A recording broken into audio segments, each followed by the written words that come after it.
정주영은 1915년 11월 25일 현재는 북한 지역인 강원도 통천군 아산리에서 태어났습니다. 6남 2녀 가운데 장남으로 태어난 그는 소학교만을 다닌 뒤 더 이상 학교를 다니지 않았는데요. 학교뿐 아니라 당시 가업이었던 농사일 역시 마음에 들지 않았고 무려 4번의 가출을 시도하며 19살의 나이에 서울에 입성, 복흥상회라는 쌀가게 취직에 성공합니다. 누구보다 활기차고 성실하게 일을 한 그는 자연스럽게 쌀가게 주인의 신임을 받게 되었고, 복흥상회 주인은 노름과 향락에 빠져있던 자신의 아들을 대신해 1938년 정주영에게 쌀가게를 물려주었습니다. 쌀가게 오너가 된 정주영은 경일상회라는 타이틀로 자신의 첫 사업을 이어나갔지만 2년 뒤인 1940년 당시 일제가 중일전쟁에 따른 식량 배급제를 실시하며 강제로 문을 닫아야 했습니다. 새로운 사업이 필요했던 그는 당시 경영난에 시달리던 아도 서비스라는 자동차 수리 공장의 인수를 추진했습니다.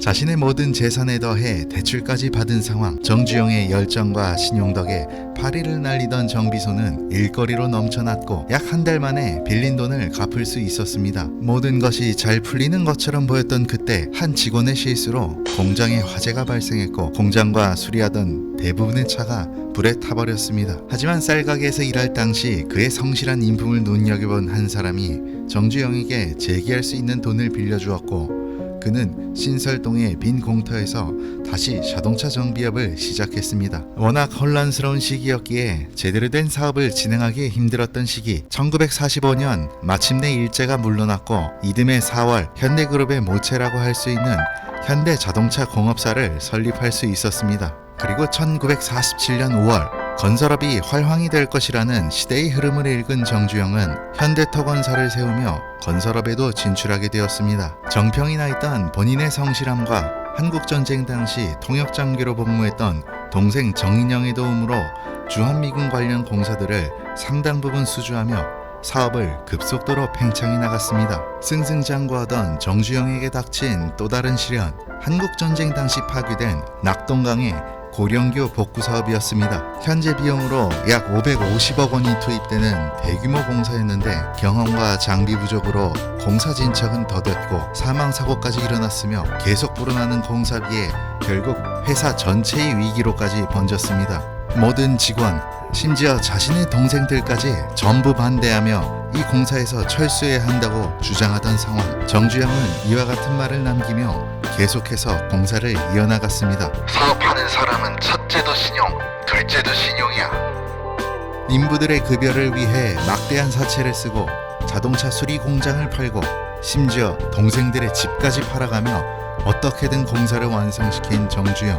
엄청난 희생을 치른 이 사업을 기점으로 현대는 무엇이든 해낼 수 있다는 신뢰의 기업으로 인식되기 시작했습니다. 이후 1970년 박정희 대통령은 국가 차원에서 조선 사업을 육성하고자 하였는데 이는 정주영조차 해내기 힘들다고 생각할 만큼 어려운 사업이었죠. 조선소 사업 추진에 나약한 모습을 보였다가 박정희 대통령의 불같은 호령을 들은 정주영은 기술은 둘째치고 우선 이를 위한 자금부터 직접 구하러 다녀야 했습니다. 영국 바클레이스 은행으로부터 돈을 빌리기 위해 선박 컨설턴트 롱버텀을 찾아간 정주영은 당시 500원짜리 지폐에 그려진 거북선을 보여주며 영국보다 훨씬 앞서 철갑선을 만들어낸 적이 있는 나라이니 믿어달라고 간곡히 부탁하여 추천서를 받아냈고, 바클레이스 은행이 다시 한번 선박 구매자를 먼저 구해오라는 요구를 했을 때도 그는 정말로 선박 수주 계약을 먼저 따냈습니다. 조선소 건립조차 확실하지 않은 상황에서 먼저 선박 수주 계약을 해낸 정말 말도 안 되는 상황이었는데요. 주변에서는 정주영을 거의 미친 사람 취급하며 말도 안 되는 일을 벌였다고 했습니다. 1972년 조선소 건설에 들어간 정주영은 또 한 번 말도 안 되는 일을 해냈는데요. 약속한 선박 수주 계약 기한을 지키기 위해 조선소의 건설과 유조선의 건조를 동시에 해낸 사상 초유의 일을 해냈습니다. 이후 중동에도 진출하며 세계 무대로 발을 넓힌 현대는 사우디의 주베일 산업항 건설 당시 해상 유조선 정박시설을 짓는 과정에서 또 한 번 놀라운 성과를 만들어냈습니다.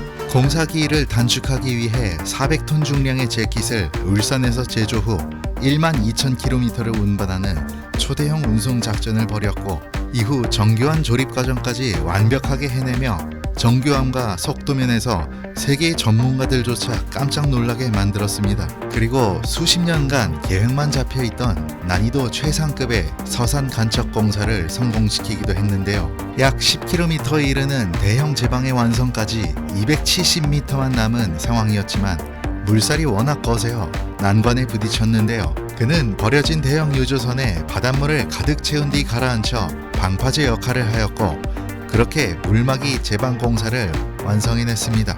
이 공사는 훗날 정주영 공법으로도 불리며 그의 창의성과 불굴의 의지를 상징하게 되었죠. 한 발 더 나아가 정주영은 대한민국을 위해서 두 발 벗고 나서기도 했는데요. 박정희 정부 말기부터 추진된 88 올림픽 개최는 대통령의 급작스러운 사망으로 방향성을 잃고 말았습니다. 1980년 IOC의 올림픽 개최 의사를 통보, 이듬해에는 IOC의 파견 조사까지 이루어진 상태였죠. 하지만 총리, 체육회, 한국 IOC 위원까지 모두 개최 가능성에 회의적이었습니다. 정부에서는 정주영에게 올림픽 유치 민간 추진위원장이라는 타이틀을 달아주었지만 정작 아무도 적극적으로 유치에 힘을 쏟지 않았습니다. 현대그룹의 사물을 보면서도 올림픽 유치에 온 힘을 쏟은 그는 세계 각국의 IOC 위원들을 한 명 한 명 만나 설득했고, 심지어 홍보 영상에 들어간 1억 8천만 원을 자비로 부담하기도 했습니다. 내 표만 나와도 성공적이라던 비관적인 상황을 그는 꾸준한 홍보와 설득으로 긍정적 기류로 바꿔놓았습니다. 1981년 9월 29일 독일 바덴바덴에서 열린 최종 투표에서 결국 서울은 가장 강력한 라이벌이었던 나고야를 52대 27로 물리치고 88 서울 올림픽 유치에 성공했습니다. 그는 이후에도 냉전이 끝나갈 무렵 소련과의 교역을 위해 직접 발벗고 나서기도 하였으며, 금강산 개발 사업에 참여하며 자신의 잃어버린 고향 아산을 방문해 보기도 하였고, 92년도에는 통일국민당 소속으로 14대 대통령 선거에도 출마하는 등 다양한 활동을 해나갔습니다. 언제나 에너지가 넘쳤던 그였지만 세월은 이길 수가 없었고 2001년 3월 만 85세의 나이로 아산병원에서 눈을 감았습니다. 그의 포기할 줄 모르는 정신과 회사의 신용을 지키기 위해 그 어떤 것이든 희생할 준비가 되어 있는 자세는 현재를 살아가는 우리들에게도 시사하는 바가 정말 많습니다. 비록 초등학교 졸업이 학력의 전부지만 성실함과 신용, 비상한 아이디어로 대한민국 경제 부흥의 최전방에서 싸웠던 정주영. 모두가 힘들다 했고 모두가 안 된다고 말렸을 때 회사의 명운을 걸고 도전을 거듭했던 그의 인생은 마치 대한민국 경제 발전의 역사처럼 정말 기적과도 같았습니다.